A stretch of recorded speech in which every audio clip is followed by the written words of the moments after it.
Democracy That Delivers is brought to you by the Center for International Private Enterprise. Now, to your host.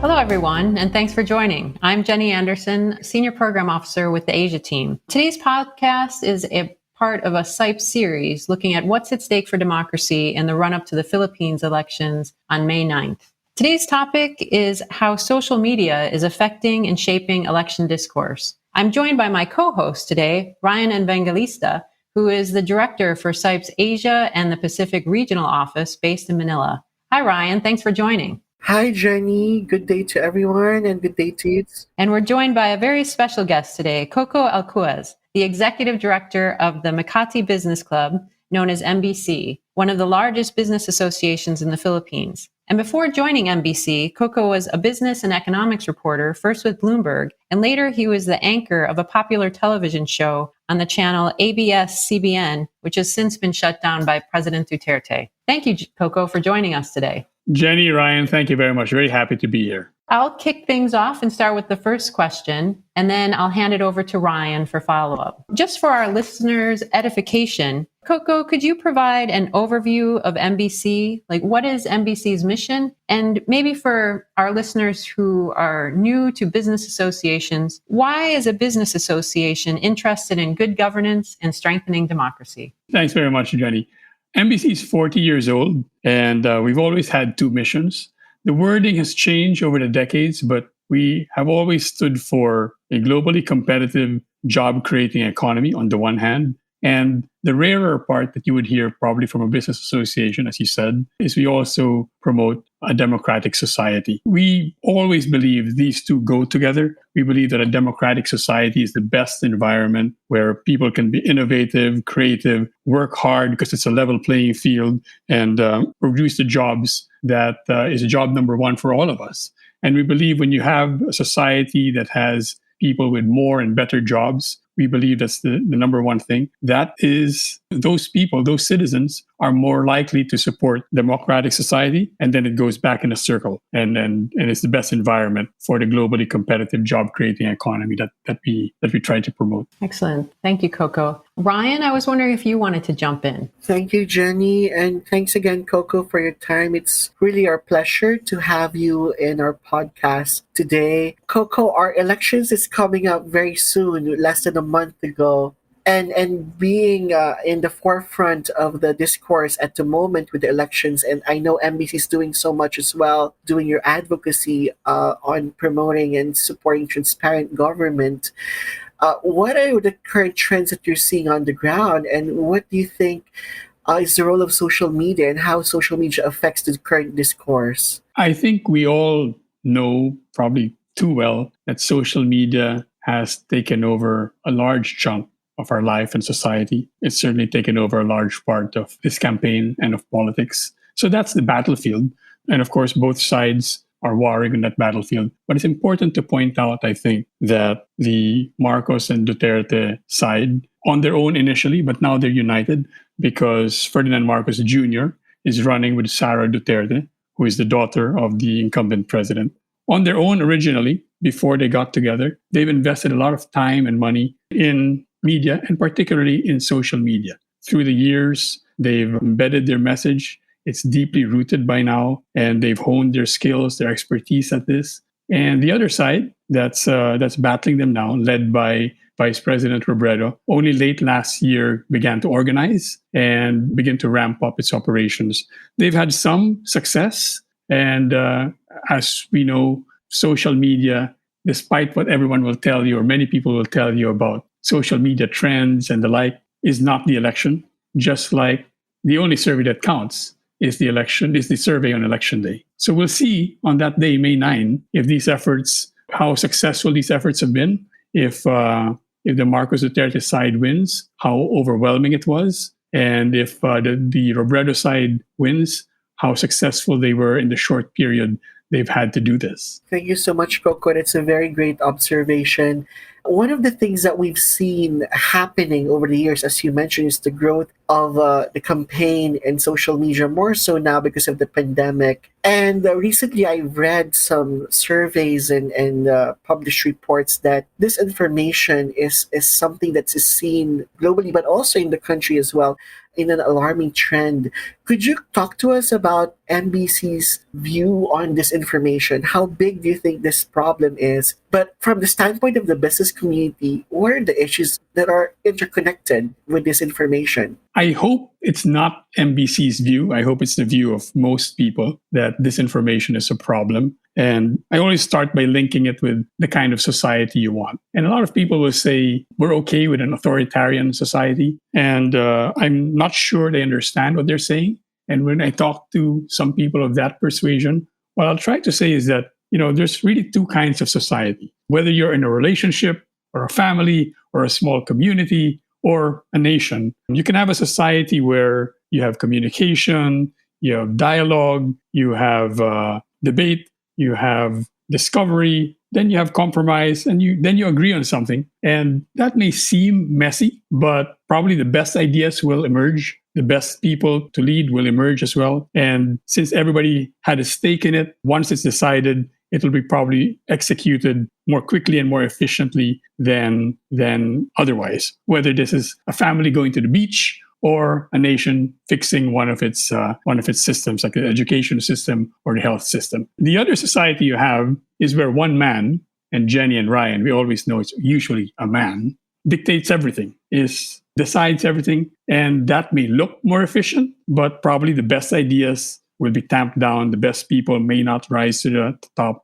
And after a while, the buy-in will be weak and maybe the progress will be slower because there's no buy-in like that. So for the first one to happen, you need facts, you need information, you need truth. And that's why disinformation is such a big issue, even for us. Ryan. Thank you, Coco. Indeed, disinformation is, I guess, capitalized on some of the weaknesses in as far as current engagement that we're seeing on the ground. And where do you see the private sector playing a role in as far as countering disinformation, or to probably granularize the issue more, like to really put more effort in as far as building technologies and basically engagement that would propel more facts to it that alludes to data and consistency in terms of information? It's hard to really say what the private sector role is. I think we all know that social media is about, depending on when you count, 15 years old, but has been growing fast every year of those 15 years and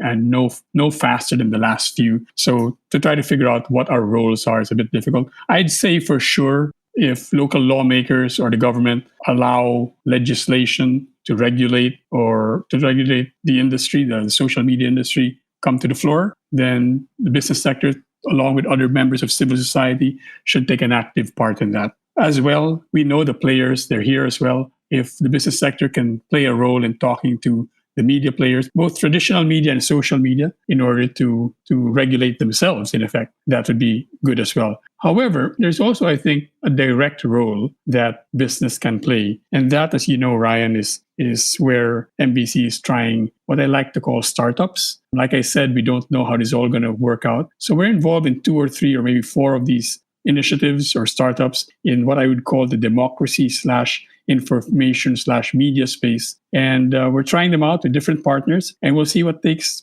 root. Many people around the world are doing similar things. We'll see in the next few years, I think. I think this is a years-long struggle. We'll see which of these initiatives are effective in pushing back against disinformation. Thanks, Coco. These are very helpful information. Actually, I wanted to ask you as a follow-up question to the policy process. We know that to a great degree, I'll put a quote on it, some politicians, I don't know the degree in which some would quantify in terms of specific numbers, but some politicians tend to benefit from the kind of disinformation that's happening right now in the country. And from a policy standpoint, you mentioned about looking at legislation or putting up some regulatory measures that would really dampen, I guess, the disinformation accord and the infrastructure. Where do you think we should begin from that standpoint, noting that there's some politicians out there that are benefiting and indeed are the ones who kind of shape as well the dynamics in as far as the critical elements of this information is concerned. Do you think we can establish some sort of a middle ground to work with some politicians? And to what degree I think we should sanction certain proliferators, so to speak, of this information? I don't know enough about what the legislation should look like, Ryan. I think many of your listeners probably know the EU is taking the lead in that. I frankly haven't had the time to really study it well. That will obviously be a model. Where do we start? Who starts it? Interestingly enough, Senator Kiko Pangilinan, who is the vice presidential candidate partner of Leni Robredo, in December started hearings on this topic in the Senate. And interesting story, one of the reasons he brought it up and he's public about this is that one of his daughters was cyberbullied on social media. So that's one of the sparks for his interest. We'll see after the election if he or others or who will take up that cause in the new legislature, and we'll be very happy and willing to work with those leaders. Sounds great. And Coco, you mentioned earlier about MBC's work. Could you share some examples that your organization has started in relation to championing a more, I guess, open and but also factual base of information? What are some of the activities you have started and continue to champion? But also, if you could add, who are the partners and allies that you're working with? Yeah, so in what we call democratic society, in that part of our mission, we do have several projects there. Not least of which is our Freedom of Information or Right to Information project with SIPE. We're very grateful for that. MBC has been the private sector lead in that for about 9 years or 10 years. But we only got together with SIPE about a year and a half ago, and that's rejuvenated that advocacy for us. And it's led to some successes last year. But aside from that, more in this social media or media space, we have 2, 3, or 4 projects there, and one of them is a fact-checking project called Facts First PH, which is run by Maria Ressa. There are 2 major fact-check operations in the Philippines. This is one of them. They're equally good. The other one has been there longer. I'm very happy to work with them as well. There's a project called Ads for News that we are helping with. This is run by Internews, which is a global media NGO. And the idea there is to try to help businesses advertise in news websites where some of them may have been hesitant to do that. And we feel that if we're able to help them do that by identifying so-called brand safe or trusted media that works for them, and it also works for those media that are supposed to generate the facts, the information that we need in a civil society. We have a small project that we started, and I hope it really takes off post-election, no matter what happens in the election. We currently call it Social Media for Civil Society. We want to be a hub for teaching civil society to communicate better on social media. We do it so badly compared to the purveyors of disinformation. We're hoping that if we can be a hub to share some of those skills or to relay some of those skills, we don't have them, but we know people who do, to social media, that might help push back against disinformation. Lastly, we have a project called Digital Disinformation. We're doing that with an organization called the Konrad Adenauer Stiftung, which is a German foundation. And the idea there is to help local governments use digital tools to consult with their constituencies better and more broadly. The idea really is it's supposed to get better policy, more buy-in for the policy, but also just encouraging more discourse, which I keep on going back to this, which is one of the foundations of the democratic society that I think we're all aspiring for. Thank you so much, Coco, for sharing all of this information. I think definitely from a number standpoint, this all makes sense because as I see it, over 90% of us, our population is around 110 million, and 90% of us are present on social media platforms. And what you're doing in terms of really enabling and supporting civil society actors' presence on social media with of course the private sector on board there as well, it's definitely hopefully going to make a huge difference on addressing the issues that we see, particularly in terms of what we see as a problem of weaponization of social media for disinformation and fake news. Coco, I guess my last question in the context of the elections is, we are looking at a very interesting demographic of voters for the upcoming elections. We have around 67 million registered voters, and 5 million of this are new voters, basically are first-time voters. If we're looking at the data from 2016, the elections in 2016, I saw that around 81% of us showed up at the polls and voted for the leaders. We have a very high turnout in terms of voting during elections. And if all this translates into basically a vehicle and platform on discourse and social media, and now we know the issues that we have, what do you think should be done in terms of engaging the public more effectively?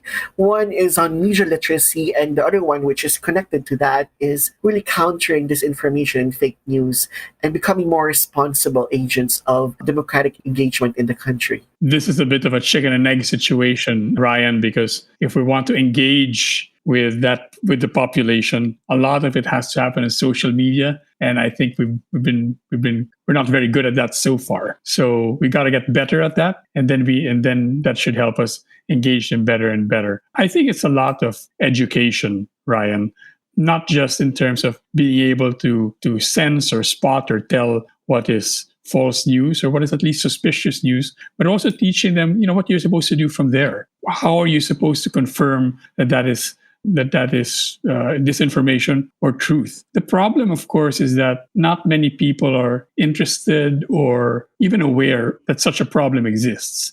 They've lived off Facebook for most of their lives, many of these young people. Most of the information they get is through that channel. And Facebook has taken steps to try to correct these issues over the years.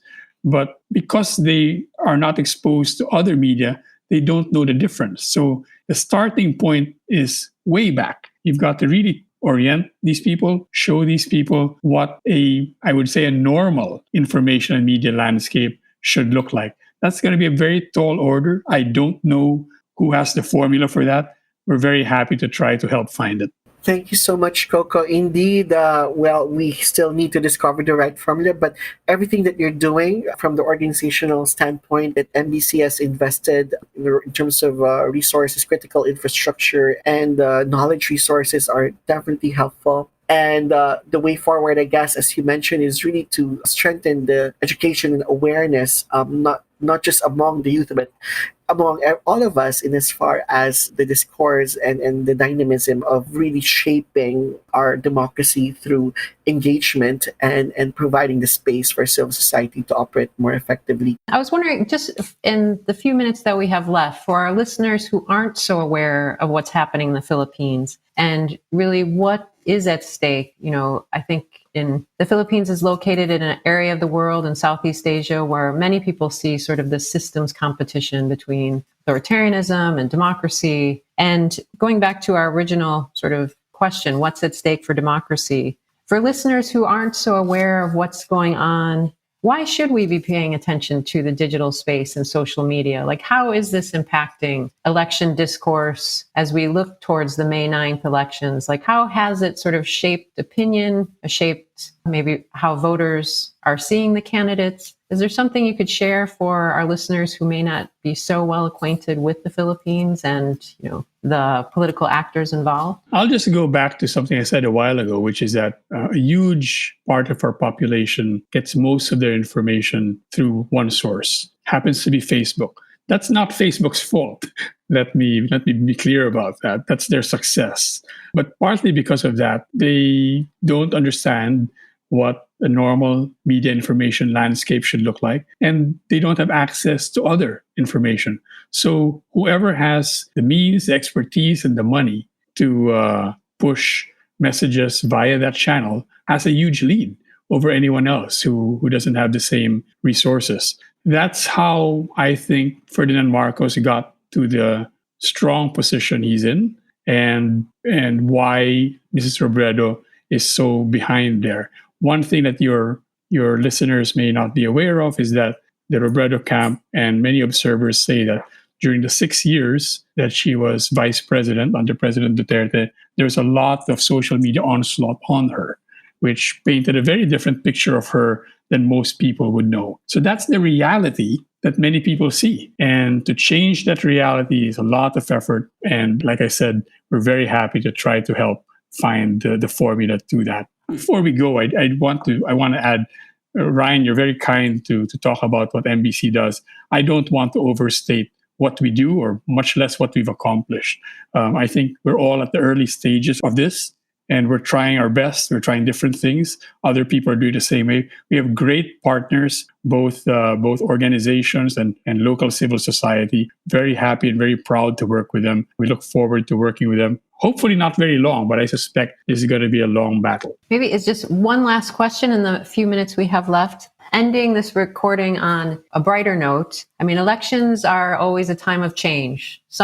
There's a window of when things are in flux and things are changing. From your position as a democracy supporter, as someone who represents the private sector, where do you see opportunities to strengthen democracy during this election, in the run-up to the elections as well as post-election? I think the run-up to the election, or the current campaign, has been a great wake-up call to many people in civil society, particularly those who believe in a certain democratic view. There are people, and many people in the Philippines and around the world, who have a different view. They have, I have to say, valid reasons for that view. We happen to disagree on that. But this has definitely been a wake-up call for the people with a democratic point of view, and lots of lessons learned. If one was to take the Robredo campaign and how they've managed to make gains in the last month or few weeks, it's plausible that if there was more time, they'd have an even bigger chance to win on May the 9th. But the lessons learned during the period, and all the people who've joined the campaign and joined other efforts to keep the elections clean, for example, all of that will pay dividends no matter what happens on the elections on May the 9th. No matter what happens there, these challenges are going to remain. They're not going away. The players are not going away. The technology is not going away. It's just a question of who's going to be the elected person. But the battle is going to be there, and we certainly hope to play a part in that together with many great partners. Well, thank you very much, Coco. It's been a real pleasure to speak with you today. Yes, the fight for democracy is a long-term effort, and so we're all thankful that you're in this fight in the Philippines. It's been a pleasure speaking with you. I want to thank my co-host Ryan, and hopefully, Coco, we will have you on a follow-up podcast after the elections are over to look at how social media influence the results. It will be a pleasure to talk about that and many other topics. Jenny, Ryan, thank you so much for having us. Democracy That Delivers has been brought to you by the Center for International Private Enterprise. For more information, please visit sipe.org.